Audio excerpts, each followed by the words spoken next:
एक गांव में एक किसान अपनी पत्नी और एक छोटे बच्चे के साथ रहा करता था। वह और उसकी पत्नी दोनों अपने बच्चे से बहुत प्यार करते थे। एक दिन किसान ने अपनी पत्नी से अपने मन की बात कही और अपने बेटे को साथी देने के रूप में उसने एक पालतू जानवर घर लाने की इच्छा व्यक्त की।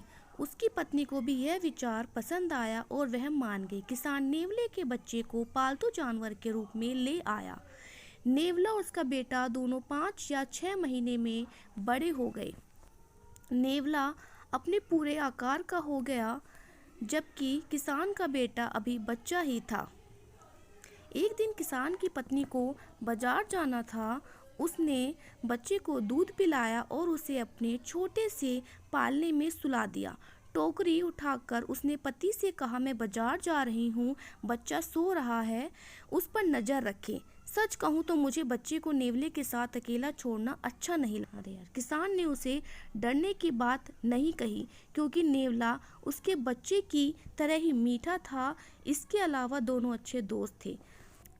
पत्नी बाजार चली गई और किसान के पास घर में कुछ करने को नहीं था, इसलिए वह भी अपने खेतों में चला गया, जो घर से बहुत दूर नहीं थे। रास्ते में वह अपने दोस्तों से मिला और लेट हो गया। किसान की पत्नी बाजार से अपनी टोकरी में किराने का सामान लेकर वापस आई। उसने नेवले के चेहरे और पंजे को खून देखा और चिल्लाने और रोने लगी। उसने सोचा कि यह उसके बच्चे का खून है। उसने सोचा कि नेवले ने उसके बच्चे को मार डाला है। वह अपने अंदर के डर से अंधी हो गई और उसने पूरी ताकत से नेवले को भारी टोकरी से मार दिया। इसके बाद वह दौड़कर अंदर अपने बच्चे के पालने में चली गई।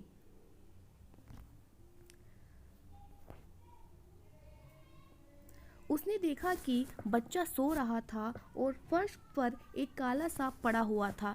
क्षण भर में ही उसे सारी कहानी समझ में आ गई। वह नेवले को ढूंढते हुए बाहर भागी।